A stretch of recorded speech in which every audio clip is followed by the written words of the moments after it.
श्री गणेश दत्त गुरुभ्यो नमः. परमपूज्य सद्गुरू श्री रामकृष्ण क्षीरसागर स्वामींना वंदन करून संघटित सत्संग मंडळांच्या या गुरुकार्यातील मोहिमेमधल्या 2165व्या भागाचं मी पठण करीत आहे. आज चैत्र शुद्ध द्वादशी, सोमवार दिनांक 30 मार्च 2026. अमृत कलश पुष्प 8 या ग्रंथातील कली व कलियुग या अध्यायाच्या पुढील भागाचं मी पठण करीत आहे. आपल्या प्रासादिक वाणीतून परमपूज्य सद्गुरू श्री रामकृष्ण क्षीरसागर स्वामी पुढील भागात म्हणतात, मी नेहमी म्हणतो की समाजात खरे साधू कमी असावेत, म्हणजे समाज त्यांचा आदर करेल. याशिवाय साधुत्व हे जन्मतः असावे लागते. साधुत्वात मनाला संकोच असावा लागतो. तो नसेल तर साधूची फजिती होते. कलियुगात निर्धनतेमुळे साधू होऊन बाहेर पडण्याचे प्रमाण वाढेल. त्यामुळेच भोंदू साधूंची संख्या वाढेल. दान केले म्हणजे धर्म झाला असे मानले जाईल. स्नान केले की शुद्धी झाली असे मानले जाईल. पत्नीला वरणे एवढाच विवाहाचा हेतू असेल. अर्थात गृहस्थाश्रमाच्या कर्तव्यांचा विचार न करता पती व पत्नी या दोघांच्याही संस्काराचा विचार न करता पारस्परिक प्रेमसंबंधातून विवाह संबंध प्रस्थापित होतील. वेगवेगळे देश भूमंडळावर जय प्राप्त करून भूमी संपादन करतील. समुद्रापर्यंत सगळी भूमी संपादन करण्याचा मोह त्यांना होईल. या मोहात निकटवर्ती यांचा मृत्यू होतोय, विनाश होतोय याकडे त्यांचे लक्ष जाणार नाही. ही संपूर्ण पृथ्वी माझीच व्हावी, त्यावर माझेच आधिपत्य असावे अशी देशांची इच्छा राहील. आणि अशा देशातील राज्यकर्त्याचा कल सत्ता हडप करण्याकडे राहील. माझ्यानंतर माझी मुले नातवंडे यांच्याकडेच सत्ता राहावी यासाठी प्रयत्नही तसेच केले जातील. यासाठी धन आणि मनगटाचा वापर होईल. सध्या अशाच धनदांडग्यांचे सत्ता उपभोगणे चालू आहे. एक सत्ताधारी निजधामाला गेला की त्याची राख थंड होण्याच्या आधीच उत्तराधिकारी नेमण्याची अहमिका सुरू होते. राजाच्या मृत्यूचेही लोकांना दुःख होणार नाही. इतरांनी राजपदावरील हक्क सोडावा असे प्रत्येकाला वाटेल. तरीसुद्धा कलियुगाचे शेवटी प्रज्ञावान लोकांना पुत्र, स्त्री, गृह, क्षेत्र, धनसंपत्ती या सर्वांची विरक्ती येईल. इतकेच नव्हे तर त्यांचे स्वतःच्या शरीरावरही प्रेम राहणार नाही. कारण कली हा घरोघर जाऊन वास करेल. पुढे पुढे हेच वातावरण दिसेल. शेवटी साधू, संत, सत्पुरुष यांचे येण्याचे प्रमाण कमी होईल. अवतारी, अंशावतारी पुरुष जन्म घेण्याचे प्रमाण जवळजवळ शून्यातच असेल. कारण कलीला प्रबल करण्यासाठी त्याला जे राज्य भगवंताने करायला दिले आहे त्याचा कार्यकाल पूर्ण होईपर्यंत परमात्मा अवतार घेणार नाही. केवळ जे साधू संत एकांतात अज्ञात स्थळी तपश्चर्या करत असतील त्यांच्याद्वारेच ही अध्यात्माची ज्योत तेवत राहणार आहे. आपण अवतारणिकेत वाचतो, कलियुगी अधर्म वृद्धी पावले, म्हणून श्री गुरु गुप्त जाहले. या अधर्मात साधू संतांना, सद्गुरूंना प्रचंड त्रास होतो. त्यामुळे ते गुप्त राहणेच पसंत करतात. कलियुगात सुखदुःखे ही होतच राहणार. आपल्या सुखदुःखांबद्दल भगवंताला काहीच वाटत नाही असाही भ्रम होईल. त्याला आपले दुःख का बरे समजत नाही असेही वाटेल. परंतु ही सत्यस्थिती नाही. तो मात्र आपली परीक्षा पाहतो आहे. ही गोष्ट खरी आहे. आपण भगवंताचे उपासक आहोत.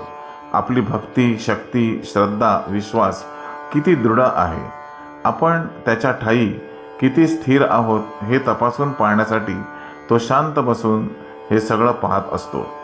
जो भगवंताच्या या परीक्षेत टिकेल, कसोटीला उतरेल, तो या कलियुगात सहज तरून जाईल.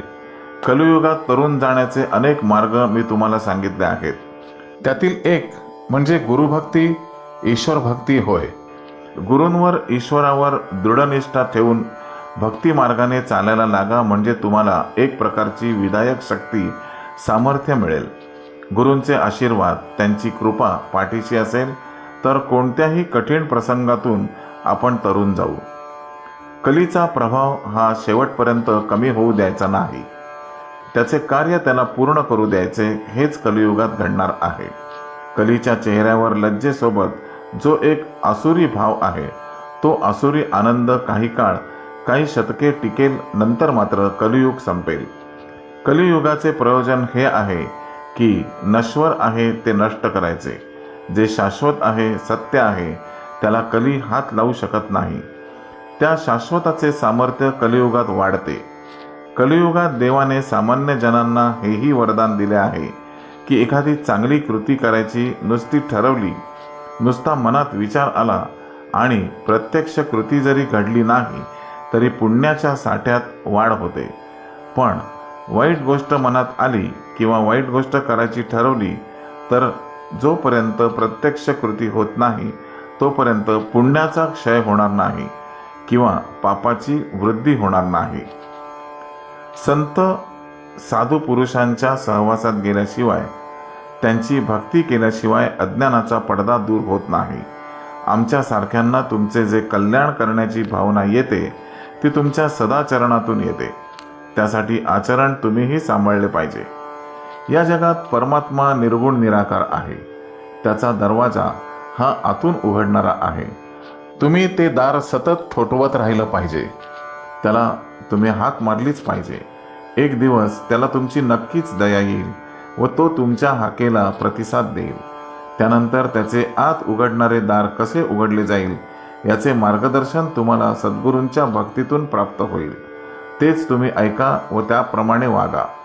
त्यातच तुमचे कल्याण आहे. आजचे जे वातावरण आहे ते कलीला कार्य करण्यासाठी पोषक आहे व त्यानुसार सगळे घडत राहणार. त्यानंतर जर लोकांनी मनात आणले, प्रयत्न केले, प्रार्थना केली तर भगवंताला दया येईल. परत सृष्टीच्या सुस्थापनेसाठी, लोकांना आधार देण्यासाठी भगवंताला अवतार घ्यावाच लागेल. भारत हे जंबूद्वीप आहे. येथे इतिहास घडण्याची परंपरा आहे. शिवाय हा इतिहास कपोलकल्पित नसतो. त्याला पुरावे लागतात, साक्ष लागते, दाखले लागतात. हे सगळे असल्याखेरीज येथे घडलेल्या इतिहासाची सत्यता पटत नाही, पडताळून पाहता येत नाही. रामायण, महाभारत यांची साक्ष आहेच ना. अपहरणानंतर शासन हे आहेच. रामायण काळात सीतेचे हरण झाले व रावणाला शासनही झाले. शिशुपालाचेही तेच झाले. त्याचप्रमाणे धर्माचा अधिकार न मानणाऱ्यांना, धर्माचे पालन न करणाऱ्यांना, वृथा अहंकार बाळगणाऱ्यांना शासन हे होणारच आहे.